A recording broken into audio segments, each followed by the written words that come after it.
Huo Yuhao tiba-tiba memiliki perasaan aneh pada saat ini. Dia tertegun ketika menyadari bahwa aura lembah permintaan cinta Yin yang tampaknya telah mengalami semacam transformasi. Manfaat langsung dari transformasi ini adalah ia sekarang dapat terhubung dengan demiplan spektralnya. Ini berarti bahwa dia bisa menggunakan kekuatan yang ditinggalkan oleh Electrolux jika dia tidak punya pilihan. Pada saat yang sama, dia juga bisa. Huo Yuhao meraih tangan Wang Donger dan membacakan mantra. Lampu menyala, dan keduanya menghilang. Pada saat berikutnya, dunia yang dingin dan menyeramkan berada tepat di depan mereka, demiplan spektral Huo Yuhao. Demiplan spektral yang diciptakan oleh Electrolux memang luar biasa. Huo Yuhao segera merasakan bahwa kendali lembah peminta cinta terhadapnya telah lenyap begitu dia melangkah ke kamar kecil ini. Ini berarti bahwa dia seharusnya tidak terpengaruh oleh lembah di sini. Namun, sangat disayangkan dia bahkan ada di sini. Huo Yuhao menghela nafas. Lembah pertanyaan cinta terlalu licik. Misi saya adalah untuk menyelamatkan senior yang tertua dan ketiga, dan dengan demikian beberapa pembatasan yang saya lakukan juga telah dibebaskan. Memang benar bahwa dia tidak akan terpengaruh oleh kekuatan lembah di demiplan spektral ini. Namun, bisakah dia benar-benar meninggalkan Bei Bei dan Susanshi, dan melarikan diri dengan Wang Donger? Jelas itu bukan pilihan yang praktis. Kamu akhirnya di sini. Saya pikir Anda masih penipu, seru sebuah suara kesal. Sosok kuning muncul, dan Ye Guyi yang marah muncul di depan mereka. Dia sangat marah. Ketika Huo Yuhao mengalahkannya dengan kemampuannya, dia sudah setengah yakin dengan apa yang dikatakannya. Setelah itu, kekuatan Huo Yuhao membawanya ke tempat ini, di mana mayat hidup ada di sekitar. Dia tidak tahu bagaimana dia melakukannya, tetapi mayat hidup tidak mendekati dia. Namun, aura dalam demiplan spektral ini terlalu tidak nyaman dan menjengkelkan baginya, karena dia memiliki jiwa bela diri malaikat suci. Ketika Huo Yuhao pergi, dia pergi untuk waktu yang lama. Ye Guyi tergoda untuk membunuh mayat hidup pada lebih dari satu kesempatan untuk melampiaskan rasa jijiknya terhadap dunia tempat dia berada. Namun, dia tahu bahwa mayat hidup di sini berbeda. Mayat hidup ini dipenuhi dengan aura cahaya tidak akan memberinya kekuatan atau memperkuat jiwa bela dirinya. Selanjutnya, ada pasukan mereka. Tidak peduli seberapa percaya dirinya dia tidak mungkin berbenturan dengan mereka secara langsung. Setelah menunggu begitu lama, Huo Yuhao akhirnya ada di sini. Secara alami, dia marah padanya. Huo Yuhao meminta maaf saat dia berkata, "Maaf, Ye Guyi. Kami telah bertemu dengan sedikit situasi khusus. Saya akan membawa Anda keluar sekarang. Namun, kami akan membutuhkan bantuan Anda saat kami keluar. Teman-teman kita terjebak di kota Radiant. Kita perlu menyelamatkan mereka." Petik 2. Ye Guyi mendengus dingin. Kenapa aku harus membantumu? Anda adalah master jiwa iblis menjijikkan. Aku masih belum jelas tentang siapa kamu. Petik 2. Huo Yuhao sedikit tidak berdaya saat dia menjawab, terserah kamu. Bagaimanapun, saya terutama di sini karena saya harus membebaskan Anda. Jika Anda tidak ingin membantu kami, Anda dapat pergi segera setelah Anda keluar. Di luar sangat berbahaya. Ayolah. Saat dia berbicara, dia mengangkat tangan kanannya dan membaca mantra lainnya. Lapisan aneh cahaya keabu-abuan menelan mereka bertiga. Meskipun Ye Guyi menunjukkan ekspresi jijik di wajahnya, dia tidak mencoba menghindarinya. Selain itu, dia mulai melirik ke arah Wang Donger. Wang Donger mengenakan jubah prajurit putih, yang dengan sempurna menonjolkan sosok mungilnya. Meskipun sosoknya tampak sedikit kurang dewasa daripada Wang Qiuer, dia memiliki aura yang lebih muda. Rambutnya yang biru dan halus mengalir di belakang kepalanya, dan matanya yang besar dan indah tampak seperti permata tercantik di dunia. Saat dia menyeringai, Ye Guyi linglung, meskipun dia selalu menjadi orang yang percaya diri dengan penampilannya yang menggairahkan. Namun, dia tidak berada dalam keadaan linglung terlalu lama. Segera, mereka menghilang dalam sepetak cahaya yang menyimpang. Ye Guyi tersentak bangun oleh aura necromancy. Undulasi ini, yang membuatnya muak dan jijik, bertahan sekitar 1 menit, sampai akhirnya dibawa kembali ke dunia yang sudah dikenalnya. Itu juga malam hari di sini, tapi langit di atas Radiant City kosong. Bangunan-bangunan besar memancarkan segala macam lampu. Meskipun mereka masih agak jauh, mereka masih bisa dengan mudah melihat di mana mereka berada.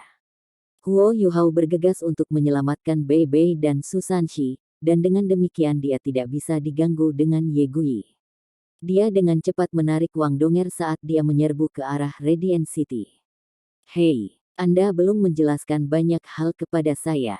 Sosok Ye Gui melintas, dan dia mengejar mereka berdua sebelum mencegat Huo Yuhao. Huo Yuhao menjadi muram ketika dia berkata, "Minggir, saya perlu menyelamatkan beberapa orang. Jika Anda berani memblokir saya, Anda akan menjadi musuh saya. Meskipun saya pikir malaikat suci Anda akan sangat berguna untuk berurusan dengan tuan roh jahat, saya juga tidak akan ragu untuk mengubah Anda menjadi hantu." Saat dia berbicara, mata Huo Yuhao bersinar dengan cahaya keemasan, dan kekuatan spiritualnya yang besar melonjak ke arah Ye Gui. Kamu kenapa kamu begitu galak?" Ye Gui terkejut. Bagaimanapun, Huo Yuhao telah mengalahkannya sekali, dan meninggalkan kesan mendalam di benaknya. Ketika dia melihat betapa serius dan tegasnya dia sekarang, dia tidak bisa menahan perasaan sedikit takut. Huo Yuhao mengabaikan dan berlari di sekelilingnya sambil terus menarik Wang Donger bersamanya. Kecepatannya melonjak saat dia meledak menuju Radiant City. Ye Gui menginjak kakinya dengan marah ketika dia melihat mereka pergi. Namun, dia masih mengikuti mereka. "Hei, tunggu saya akan membantu Anda menyelamatkan teman-teman Anda. Namun, Anda harus memberitahu saya apa yang terjadi dengan kemampuan Master Roh Jahat Anda setelah kami menyelamatkan mereka." Petik 2. Wang Donger terkekeh dan melirik Huo Yuhao dengan tatapan genit sebelum berkata, "Melonggarkan untuk membuatnya di bawah kendali Anda. Kamu benar-benar punya cara untuk mengejar gadis-gadis." Petik 2. Huo Yuhao membentak, "Kami terburu-buru sekarang, tetapi Anda masih punya keinginan untuk melucu. Tolong aku." Saat dia berbicara, armornya terbalik, memperlihatkan tangan kirinya. Kekuatan Haodong mereka mulai beredar melalui tubuh mereka melalui tangan yang memegang Wang Donger. Mata Huo Yuhao juga menjadi lebih cerah. Kekuatan spiritualnya yang kuat melesat maju seperti pedang tajam. Pada titik ini, Huo Yuhao tidak repot-repot menyembunyikan kultivasi spiritualnya lagi. Kekuatan spiritualnya telah mencapai tingkat yang sangat tinggi, dan kekuatan spiritualnya berubah menjadi seberkas cahaya spiritual yang tak terlihat yang melesat ke kejauhan untuk mengamati sekelilingnya. Saat dia menoleh, dia mulai memindai sekitar. Ye Gui merasakan kekuatan spiritual yang kuat dari Huo Yuhao melewatinya, dan ngeri. Permintaan akan kekuatan spiritualnya sendiri untuk menggunakan malaikat sucinya juga sangat tinggi. Ini karena malaikat sucinya tidak hanya mengandalkan kekuatan cahaya untuk menjadi lebih kuat, itu juga bergantung pada kekuatan kepercayaan, serta kekuatan pemurnian yang diperoleh dari memurnikan kejahatan. Semua ini membutuhkan kekuatan spiritual yang besar untuk mengendalikan. Akibatnya, Ye Gui selalu sangat percaya diri dengan kekuatan spiritualnya. Namun, dia sekarang menemukan bahwa kekuatan spiritualnya tidak dapat dibandingkan dengan Huo Yuhao. Kultivasinya jelas hanya sekitar 6 cincin, tetapi kekuatan-kekuatan spiritualnya tampaknya tidak terbatas dan tidak dapat diprediksi. Penindasan spiritualnya yang mengerikan bahkan dapat melebihi Douluo berjudul. Setelah pemindaiannya yang cepat, Huo Yuhao tidak menemukan aura Bei Bei dan Susanshi. Namun, ia menemukan sejumlah besar pasukan Kekaisaran Sun Moon. Mereka semua dikerahkan ke barat Radiant City, dan mengepungnya secara diam-diam. Ada juga beberapa insinyur jiwa yang dilengkapi dengan alat jiwa di antara pasukan ini. Mereka bergerak dengan tertib, dan jelas bahwa mereka siap untuk bereaksi terhadap situasi apapun. Huo Yuhao mengambil napas dalam-dalam dan perlahan-lahan menutup mata emasnya yang bersinar. Cahaya aneh mulai bersinar di dahinya. Mata nasibnya terbuka diam-diam, dan cahaya keemasan keunguan keluar dari sana. Saat ia sepenuhnya melepaskan kekuatan spiritualnya, Huo Yuhao juga akhirnya mengungkapkan salah satu cincin jiwanya yang biasanya ia sembunyikan dengan tiruannya. Putih, ungu, hitam, hitam. 5 cincin jiwanya muncul di sekitarnya. Ya, ini adalah warna sebenarnya dari cincin jiwa Huo Yuhao. Kata-kata yang dikatakan Skydream Ichewom sebelumnya tidak dibesar-besarkan. Mata rohnya mampu menjadi begitu kuat karena cincin jiwanya berevolusi ketika kekuatan rohaninya meningkat, dan kemudian, setelah ia menyatu dengan asal spiritual Skydream Ichewom. Cincin jiwa pertamanya adalah cincin jiwa, 10 tahun, cincin kedua dan ketiga adalah cincin jiwa 1000 tahun, dan cincin jiwa keempat dan kelima adalah cincin jiwa 10.000 tahun. Di antara para master jiwa dengan peringkat yang sama, dia unik. Selain itu, cincin jiwa kedua dan ketiga bahkan mungkin berevolusi menjadi cincin jiwa 10.000 tahun ketika kekuatan spiritualnya terus meningkat. Ye Gui terkejut ketika dia melihat 5 jiwanya berdering. Apa yang sedang terjadi? 10 tahun, 1000 tahun, 1000 tahun, 10.000 tahun, 10.000 tahun. Apakah dia normal? Bukankah jiwanya berdering seharusnya berwarna keabu-abuan? Mengapa mereka seperti itu sekarang? Mana yang nyata, dan mana yang palsu? Dia hanya raja jiwa, tapi dia mengalahkanku meskipun aku seorang kaisar jiwa. Ini benar-benar bertentangan dengan semua yang diketahui Ye Gui tentang para penguasa jiwa. Tiba-tiba, dia menjadi sangat ingin tahu tentang Huo Yuhao. Deteksi spiritual mata takdir Huo Yuhao bisa mencakup lebih dari 7 km jika diarahkan ke satu arah. Itu yang terbaik yang bisa dia kelola sekarang. Saat dia memindai area dengan deteksi spiritualnya, dia merasakan semua yang terjadi di wilayah yang dia pindai. Akhirnya, dia mengungkapkan ekspresi senang di wajahnya. Saya telah menemukan mereka. Ayo pergi. Hai Gui, ikuti kami. Tinggallah tidak lebih dari 10 meter dari kami. Petik 2. Aku, Ye Gui ingin membalas, tapi Huo Yuhao sudah menarik Wang Donger bersamanya saat dia maju ke depan. Selain itu, tubuh Wang Donger menyala dengan 1 cincin jiwa kuning, 3 ungu, dan 2 hitam. Mereka lebih baik daripada apa yang biasanya merupakan kombinasi terbaik. Sayap kupu-kupu emas kebiruannya terbuka di punggungnya, dan cahaya yang menawan membuatnya semakin menggairahkan. Saya tidak kalah dengan dia. Ye Gui melepaskan malaikat suci miliknya setelah meningkatnya semangat kompetitifnya. Sementara dia kehabisan tenaga dalam pertarungannya dengan Huo Yuhao, dia benar-benar pulih ketika dia berada di demi-plane spektral. Tempat itu dipenuhi dengan aura spektral, tetapi ada juga aura cahaya yang padat. Namun, itu tidak membantunya memulihkan kekuatan jiwanya. Saat dia membuka 4 sayap malaikatnya, Ye Gui mengepakkan sayapnya yang berbulu dan mengejar Huo Yuhao. Ada sayap putih di satu sisi, dan sayap emas kebiru-biruan di sisi lain. Mereka bertiga pasti membentuk barisan yang sangat mempesona. Pasukan Kekaisaran Sun Moon sudah mengawasi mereka dari jauh. Huo Yuhao mengangkat kepalanya untuk mengintip ke langit. Dengan visinya, dia telah menemukan beberapa alat pengintai di langit. Senyum dingin muncul di bibirnya. Sementara alat pengintai jiwa ini efektif terhadap kebanyakan orang, mereka mungkin tidak efektif terhadapnya. Lapisan aneh undulasi spiritual berdesir dari tubuhnya.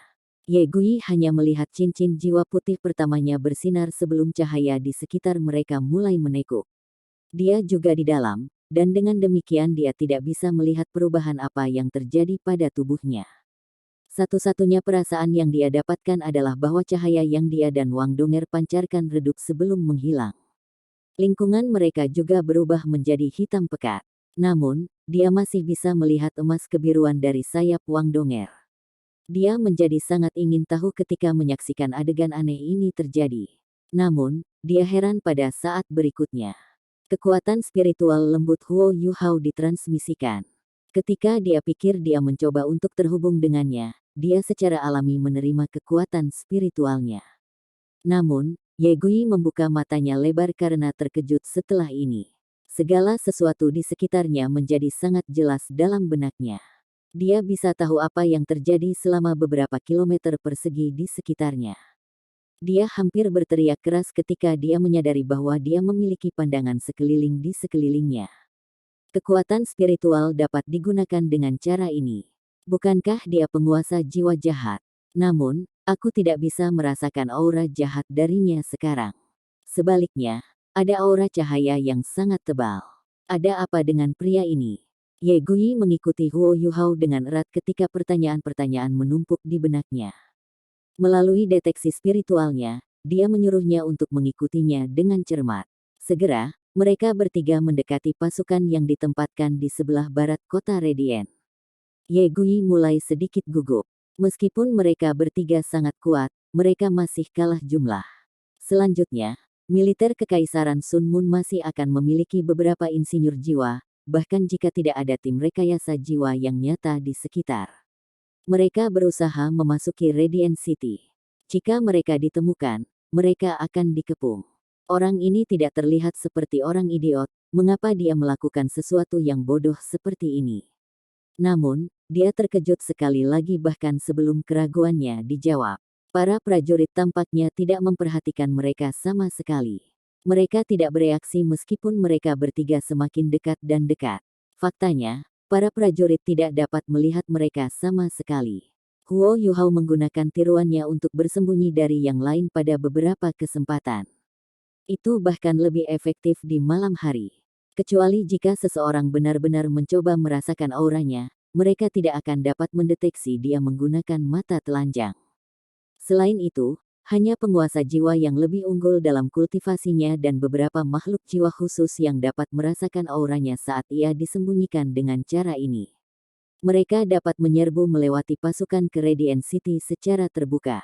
Ye Gui berhenti mencoba menebak apa kemampuan Huo Yuhao tidak lama kemudian.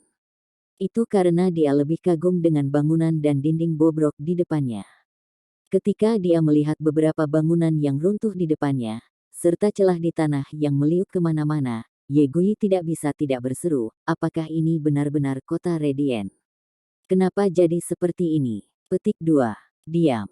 Huo Yuhao mengirimkan pesan ini kepadanya melalui kekuatan rohaninya. Imitasinya tidak bisa mengisolasi suara. Apakah dia mencoba memberitahu pasukan di mana kita berada? Ye Gui juga menyadari kesalahannya, tetapi dia masih tidak puas ketika dia mendengus pada Huo Yuhao. Apakah aku harus tutup mulut hanya karena kamu menginginkanku?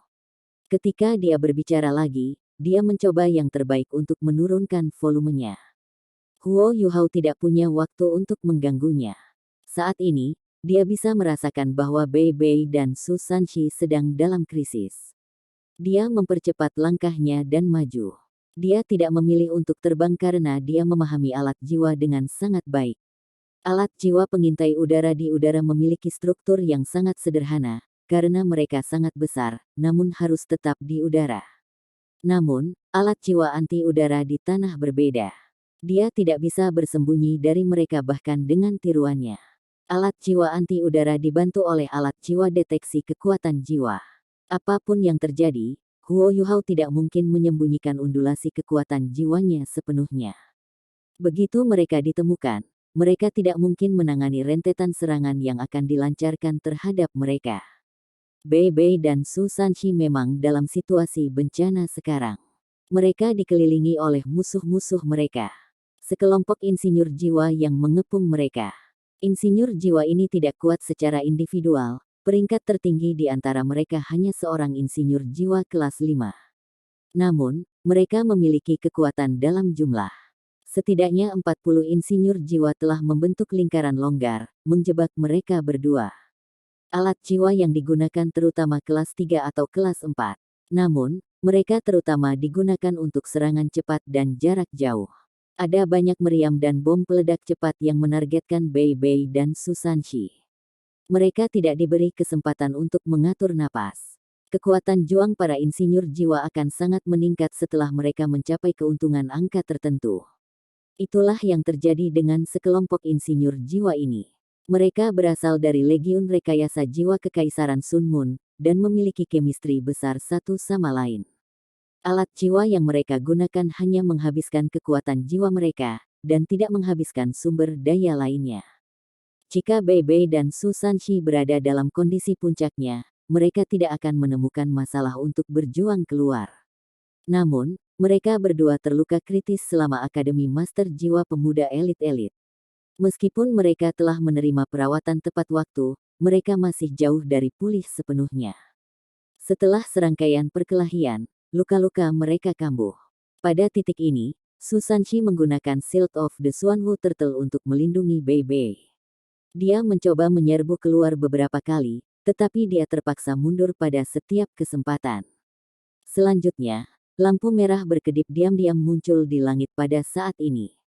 Bola cahaya ini dengan cepat mengunci Susanshi. Itu adalah Eye of Fear. Meskipun mereka bukan insinyur jiwa, Bei Bei dan Heikaitu mengenali apa itu. Selama turnamen, Heikaitu menggunakan Eye of Fear untuk menciptakan banyak peluang bagi tim mereka untuk mengalahkan lawan-lawan mereka. Namun, mereka adalah orang-orang yang akan menderita dari murka mata ketakutan ini sekarang. Tidak enak rasanya berada di sisi yang salah kali ini. Bei Bei, aku tidak berharap mati bersamamu di sini. Saya akan bertarung sepanjang jalan dengan mereka. Kemudian, cobalah untuk keluar sendiri ketika saya melepaskan kemampuan penuh saya. Saya tidak bisa merawatnya lagi. Mintalah dia untuk menemukan pria yang baik dan menikahinya, kata Susanshi kepada Bei Bei tanpa ragu-ragu. Bei Bei bingung dan jengkel ketika dia berkata, omong kosong. Saya tidak berpikir Anda dapat membantu saya melarikan diri dengan kemampuan Anda yang kurang. Saya pikir Anda harus keluar dari sini. Anda cenderung melarikan diri dengan cangkang kura-kura yang Anda miliki. Saya lebih eksplosif daripada Anda. Dalam menghadapi krisis ini, ia kurang halus dari biasanya. Susanshi sangat marah. Potong omong kosong. Ngomong-ngomong, Nanan selalu memperhatikan aku. Dia tidak akan terlalu sedih bahkan jika aku mati. Anda berbeda dari saya. Anda masih harus menyelamatkan Xiaoya. Apa yang akan dia lakukan tanpamu? Ayo, cepat pergi dari sini. Eye of Fear itu hampir selesai diisi. Petik 2. Saat dia berbicara, dia memberi Bei Bei dorongan kuat. Namun, tubuh Bei Bei bersinar dengan cahaya keemasan menyilaukan pada saat ini. Raungan naga nyaring menggema melalui 9 langit. Itu adalah tanda yang berarti naga suci berseri-seri akan dilepaskan. Bei Bei belum memanfaatkan kemampuan Radiant Holy Dragon-nya sebelumnya meskipun dia menghadapi musuh yang tangguh karena luka-lukanya. Namun, jelas bahwa dia akan keluar dengan mengeluarkannya sekarang. Mata Susanshi memerah saat dia memelototi Bei Bei. Namun, Bei Bei sekarang tampil sangat tenang dan halus. Dia tersenyum ketika menatap Susanshi. Baut emas petir yang melonjak di sekitarnya mulai berangsur-angsur berubah menjadi kabut cahaya. Segala sesuatu dalam wilayah beberapa puluh meter persegi berubah menjadi emas yang menyilaukan. Dalam hitungan detik, kilat melintas di wilayah ini, yang tampaknya telah berubah menjadi dunia khusus. Cahaya keemasan di sekitar Bei Bei mulai terbakar seperti api. Dia membakar energi hidupnya untuk meningkatkan kekuatan-kekuatan jiwanya. Radiant Holy Dragon-nya cukup kuat untuk meningkatkan kekuatan bertarungnya secara signifikan. Dengan mengorbankan energi hidupnya, ia membuat kekuatan bertarungnya semakin mengerikan. Mata Susanshi sudah memerah. Dia ingin menghentikan Bei Bei, tapi dia terlempar jauh oleh sambaran petir keemasan. Bei Bei tersenyum saat dia melambai padanya.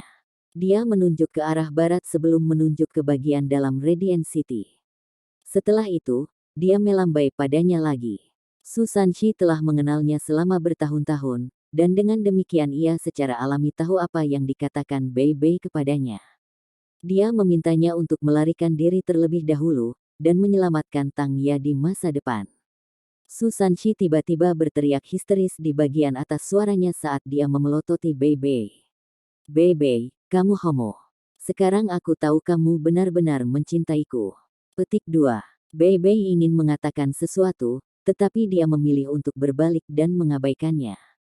Pada titik ini, lampu merah berkedip dari Eye of Fear di langit tiba-tiba redup. Jeritan tragis terdengar dari kejauhan, dan bola cahaya berdarah melesat ke langit. Cahaya berdarah, yang merupakan campuran merah dan putih, tersebar, dan Eye of Fear bergetar sedikit sebelum jatuh dari langit. Suhu di sekitarnya mulai turun secara signifikan. Kepingan salju mulai melayang di udara saat suhu turun. Insinyur jiwa bahkan tidak punya waktu untuk bereaksi sebelum mereka menyadari bahwa tubuh mereka mulai membeku. Susanshi tertegun. Namun, dia kemudian senang. Dia berteriak pada Bei Bei, junior kecil ada di sini. Ini Little Junior. Homo, cepat tarik kembali kekuatanmu. Aku akan mengikutimu jika kamu berani mati. Petik 2. Pada titik ini, Su Sanshi tidak bisa menahan diri untuk tidak menangis, meskipun dia biasanya orang yang sangat bangga dan ulet. Iya, Huo Yuhao ada di sini. Pada saat ini, ekspresi Huo Yuhao sangat dingin sehingga dia tampak seperti Raja Iblis dari neraka. Cahaya keunguan emas keluar dari matanya. Undulasi spiritual yang dilepaskannya sangat murni. Namun, mereka juga tampaknya telah terwujud. Itu seperti dua bilah tajam berwarna emas keunguan yang keluar dari matanya. Huo Yuhao sangat menakutkan dalam kondisi seperti itu. Putri salju kecil telah diam-diam muncul di belakangnya. Dia menggenggam tangannya, jari telunjuk dan cincinnya sedikit menekuk. Dia membentuk gerakan tangan yang aneh sebelum badai salju mulai mengamuk dari tubuhnya. Ya, itu adalah Snowy Dance of Ultimate Ice, terbentuk dari kombinasi teknik pamungkas ketiga, tiga teknik utama permaisuri, dingin, dan domain perpetual ice karya Huo Yuhao. Badai salju yang mengerikan mengamuk saat Huo Yuhao menerjang masuk. Ketika Bei Bei mulai membakar kekuatan hidupnya, Huo Yuhao hampir menjadi gila. Bei Bei bukan hanya senior tertua, tetapi juga kakak laki-lakinya. Dia bahkan adalah figur ayah bagi Huo Yuhao. Tidak ada yang bisa menggantikan Bei Bei di dalam hatinya. Melihat bahwa seniornya yang tertua telah dipaksa ke keadaan seperti itu, Huo Yuhao benar-benar gila. Cahaya berdarah yang telah tersebar sebelumnya sebenarnya adalah masalah otak seorang insinyur jiwa kelas 7. Dia juga yang mengendalikan Eye of Fear. Huo Yuhao berhasil menemukannya menggunakan kekuatan spiritualnya yang besar. Setelah kultivasi spiritualnya mencapai ranah imaterial konkret, ini adalah pertama kalinya dia melepaskan syok spiritualnya menggunakan Eye of Destiny dengan seluruh kekuatannya.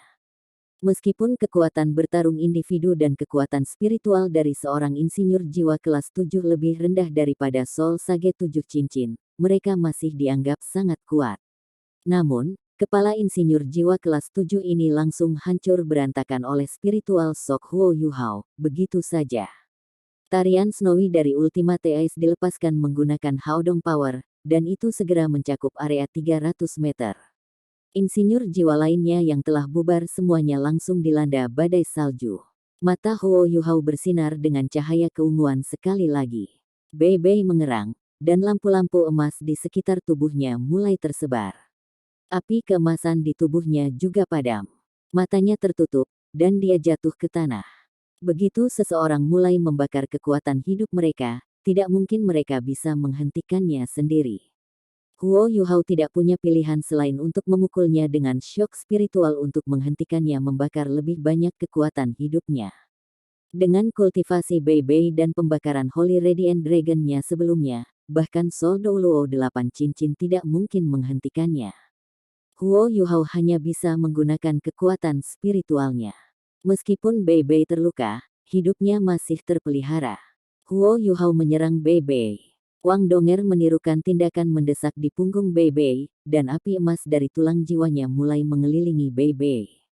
Dia sementara terlindung dari aura Ultimate Ice sebagai akibat dari ini. Aku mati kedinginan. Yuhao, aku tidak tahan lagi.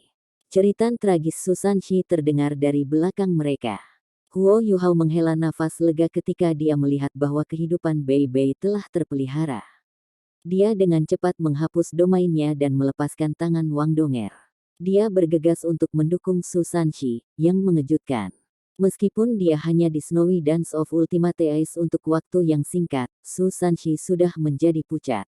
Meskipun energi asal Ultimate Ice di tubuh Huo Yuhao telah mengganggunya, itu juga memungkinkannya untuk sepenuhnya melepaskan kekuatan Ice Ultimate-nya. Pada saat yang sama, Putri Salju kecil perlahan berevolusi. Meskipun Huo Yuhao masih seorang Raja Roh, kekuatan bertarungnya meningkat secara signifikan. Masalah terbesar dengan Snowy Dance of Ultimate Ice adalah serangan serba bisa dan tanpa pandang bulu. Setidaknya, dengan kemampuan Huo Yuhao saat ini, ia masih tidak bisa mengendalikan kekuatan domain ini secara efektif. Dia melepaskan Snowy Dance of Ultimate Ice, bukan keterampilan fusi yang dia dan Wang Donger miliki. Huo Yuhao membungkuk dan mengangkat Su Sanshi ke punggungnya. Dia merasa sangat beruntung sekarang. Untungnya, Saya menciptakan alat jiwa berbentuk manusia ini sebelumnya. Saya mendapat manfaat dari itu sekarang. Jika saya tidak berhasil, saya tidak akan bisa menyelamatkan mereka berdua sekarang.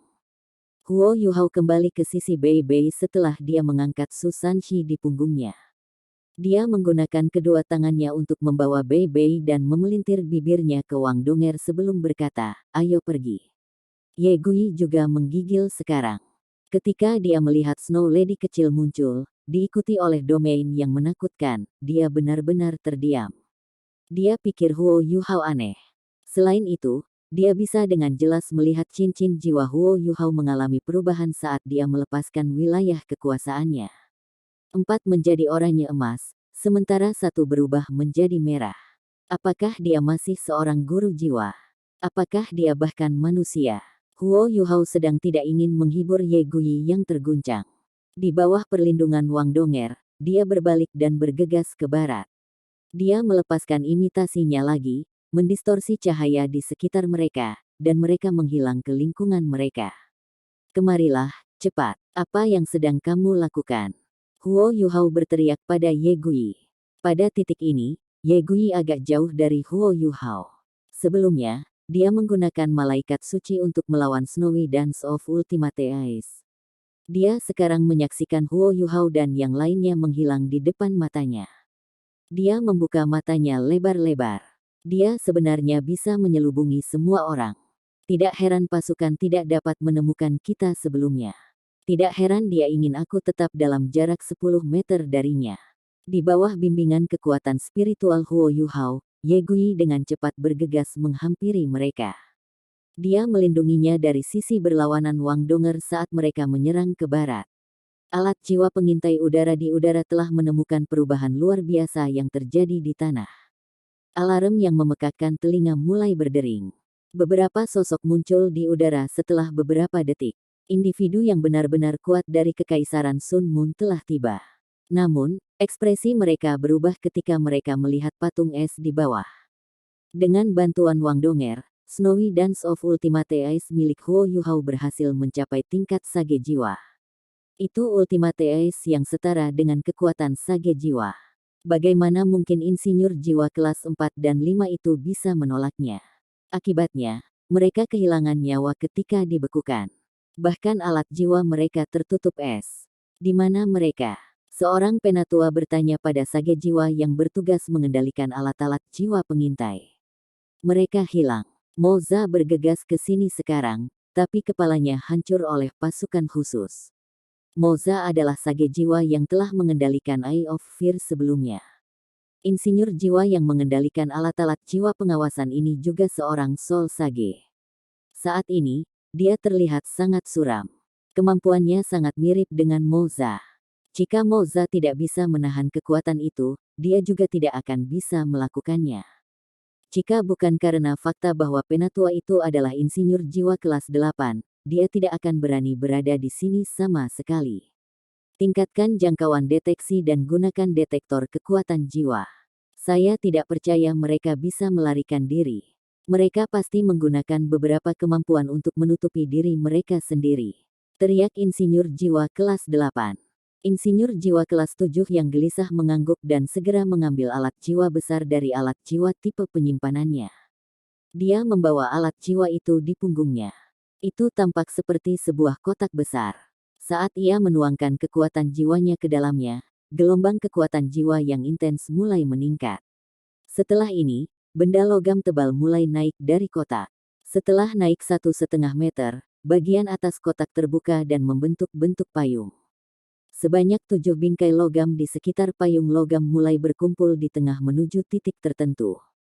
Undulasi kekuatan jiwa dilepaskan, dan alat jiwa mulai memindai tanah di sekitarnya. Itu adalah detektor kekuatan jiwa kelas 6. Itu membutuhkan kekuatan jiwa dari sage jiwa 7 cincin untuk digunakan terus-menerus di area yang luas. Selain itu tidak bisa terlalu jauh dari tanah, jadi itu bukan alat jiwa ketinggian tinggi.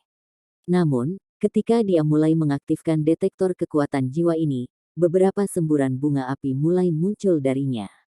Dia dan para insinyur jiwa lainnya di sekitarnya diberi ketakutan. Mereka semua melihat ke bawah tanpa sadar. Tornado mengerikan yang membekukan mengamuk di bawah mereka.